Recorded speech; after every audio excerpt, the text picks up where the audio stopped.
Assalamualaikum warahmatullahi wabarakatuh. Waalaikumsalam warahmatullahi wabarakatuh. Alhamdulillahirabbil alamin. Hari ini kita bisa bertemu lagi dalam pembelajaran pendidikan agama Islam. Semoga kita semua dalam keadaan sehat walafiat. Amin. Apa kabar anak-anak? Baik. Alhamdulillah baik. Ada siswa yang tidak hadir? Hadir semua, Bu. Alhamdulillah hadir semua. Semoga yang hadir di sini dapat rahmat dari Allah Subhanahu wa taala. Dan kalau ada temannya yang sakit, kita doakan semoga diberikan kesembuhan. Amin. Anak-anak, sebelum belajar, marilah kita berdoa dulu. Ketua kelas, tolong pimpin doanya. Sebelum mulai pelajaran, saya kita berdoa mulai. Bismillahirrahmanirrahim. Raditu billahi rabba wa bil islami dinan wa bil muhammadin nabiyya wa rasulah. Rabbi zidni ilma warzuqni fahma.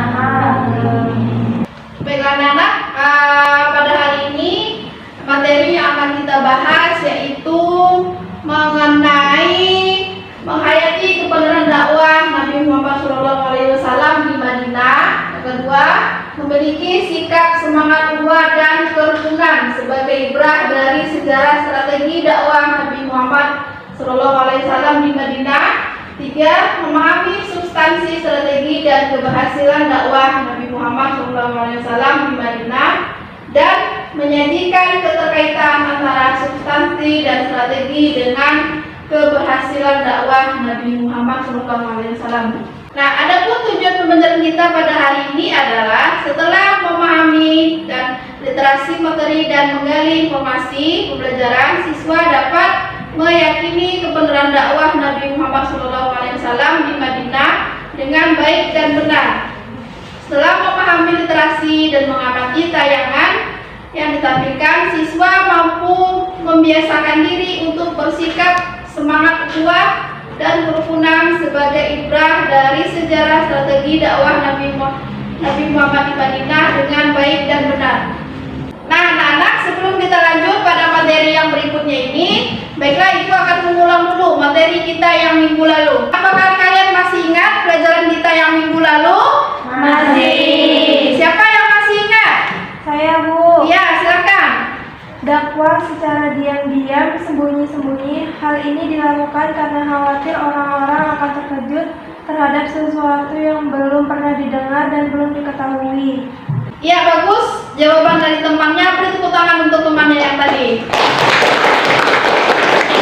Nah, alhamdulillah teman kalian atau kalian sudah memahami pelajaran kita yang minggu lalu. Baiklah, kita masuk pada pelajaran yang sekarang ini, yaitu meneladani perjuangan Rasulullah di kota Madinah. Nah, anak, coba kalian perhatikan gambar yang ada di depan.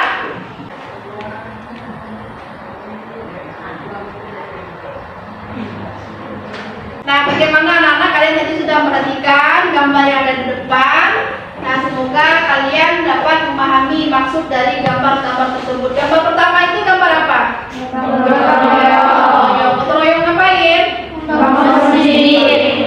Yang kedua adalah gambar Dakwah. dakwah. Yang ketiga toleransi. Yang keempat dan perpecahan. Nah, anak-anak, untuk kalian perhatikan, yang pertama itu adalah proses dakwah Rasulullah di Madinah. Kalau kita berdakwah, maka kita harus tahu dulu apa itu arti kata dakwah. Siapa tahu apa arti kata dakwah? Saya, Bu. Dakwah adalah kegiatan yang bersifat seruan mengajak orang untuk berbuat kebaikan, meluruskan akidah dengan cara syariat yang benar dan akhlakul karimah. Ya, betul. Tepuk tangan untuk temannya. Nah, tadi sudah dibilang oleh temannya, diartikan bahwa dakwah itu adalah kegiatan yang bersifat seruan mengajak orang untuk berbuat kebaikan. Nah, itu adalah pengertian dari dakwah. Yang berikutnya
membangun Masjid. Untuk apa Rasulullah membangun masjid? Sebagai pusat pertemuan dan pembinaan umat.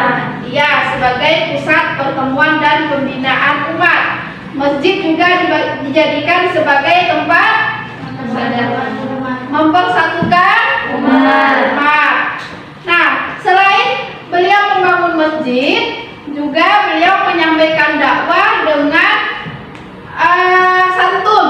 Strategi ini tujuannya adalah untuk memperkuat rasa persaudaraan sesama muslim. Nah, dakwah yang berikutnya adalah dakwah dengan membuat perjanjian antara kaum muhajirin dan kaum ansar. Ada yang tahu apa isi perjanjiannya? Siapa yang tahu? Coba angkat tangan. Saya, Bu. Iya, silakan. Isi perjanjiannya adalah kaum muhajirin dan ansar adalah satu umat. Kaum muhajirin harus bekerja sama dengan kaum ansar. Bila terjadi perselisihan antara kaum muhajirin dan ansar, maka perkaranya dikembalikan kepada Allah Subhanahu wa taala dan Rasulnya. Ya, bagus sekali jawaban dari anak-anak Indah. Tepuk tangan untuk temannya. Itu adalah disebutkan tadi isi perjanjian antara kaum muhajirin dan kaum ansar. Sampai di sini ada yang mau ditanyakan? Tidak ada, Bu. Kalau tidak ada, berarti kalian sudah paham semua ya dengan pelajaran kita hari ini. Paham? Paham. Bisa dimengerti? Bisa. Ya, baiklah anak-anak, untuk lebih semangat lagi kalian belajar, ayo kita yel-yel dulu. Ayo semuanya berdiri, biar lebih semangat lagi. SMK Bisa. SMK Hebat. SMK Luar biasa. Tetap semangat. Yes. Ya, tepuk tangan. Kembali. Nah, setelah kita selesai untuk materi hari ini dan untuk lebih memahami lagi, Ibu akan membagi kalian dalam 3 kelompok. Satu kelompok itu terdiri dari 4 sampai 5 orang.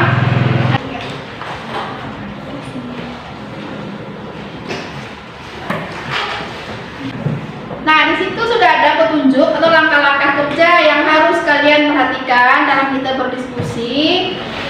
Untuk mempersingkat waktu, silakan kalian diskusikan dengan teman sekelompok kalian. Bu kasih waktu 10 menit. Ya, mulai berdiskusi dari sekarang.